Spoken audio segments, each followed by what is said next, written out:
السلام علیکم ورحمۃ اللہ وبرکاتہ۔ الحمدللہ رب العالمین والعاقبۃ للمتقین والصلاۃ والسلام علی اشرف الانبیاء والمرسلین نبینا و حبیبنا و رسولنا محمد وعلی آلہ واصحابہ اجمعین، اما بعد۔ یہ کسی ہمارے بھائی نے سوال کیا ہے کہ کیا کعبہ شریف کی طرف پاؤں کیے جا سکتے ہیں؟ یعنی بعض دفعہ انسان بیت اللہ شریف مسجد الحرام میں بیٹھا ہو تو تھک کر کسی ستون سے ٹیک لگاتا ہے تو پاؤں بیت اللہ شریف کی طرف ہو جاتے ہیں۔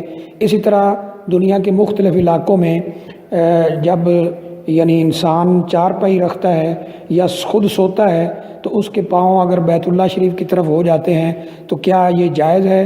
اور اگر جائز نہیں ہے تو کیا ایسا کرنے والے کو گناہ ہوگا؟ اس کے بارے میں بتایا جائے۔ دیکھیے، اللہ تعالیٰ نے قرآن مجید میں فرمایا ہے ذَلِكَ وَمَن يُعَظِّمْ شَعَائِرَ اللَّهِ فَإِنَّهَا مِن تَقْوَى الْقُلُوبِ کہ جو شخص اللہ کی نشانیوں کی، شعائر اللہ کی عظمت اور احترام کرتا ہے تو یہ تقوی کی نشانی ہے کہ اس کے دل میں تقوی ہے، وہ متقی انسان ہے جو اللہ تعالیٰ کی شاعر کی یعنی شاعر کا احترام کرتا ہے۔ تو کعبہ شریف کا، قبلہ شریف کا یہ ادب اور احترام جو ہے وہ اس کا تقاضا کرتا ہے کہ کعبہ شریف کی طرف پاؤں نہ کیے جائیں اور اس سے بچنے کی مکمل کوشش کی جائے۔ لیکن یہ بات صرف ادباً اور احتراماً ہے، یعنی کسی قرآن مجید کی کسی آیت کریمہ میں ایسا کوئی حکم نہیں ہے کہ کعبہ کی طرف پاؤں نہ کرو۔ اس طرح نبی اکرم صلی اللہ علیہ وآلہ وسلم کی کسی حدیث میں بھی میرے ناقص علم کے مطابق ایسا حکم نہیں ہے کہ کعبہ شریف کی طرف پاؤں نہ کرو۔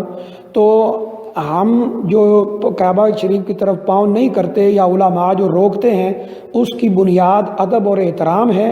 ادباً اور احتراماً کعبہ کی طرف پاؤں کرنا منع ہے، لیکن اگر کوئی کر لیتا ہے مسجد الحرام میں بیٹھے ہوئے کعبہ شریف کی طرف، مثلا وہ قرآن مجید کعبہ شریف کی طرف دیکھ کر قرآن مجید کی تلاوت کر رہا ہے اور اس طرح تھک کر وہ کسی دیوار سے یا ستون سے ٹیک لگا کر کعبہ شریف کی طرف پاؤں کر لیتا ہے یا ہو جاتے ہیں تو انشاءاللہ اس میں گناہ والی کوئی بات نہیں ہے۔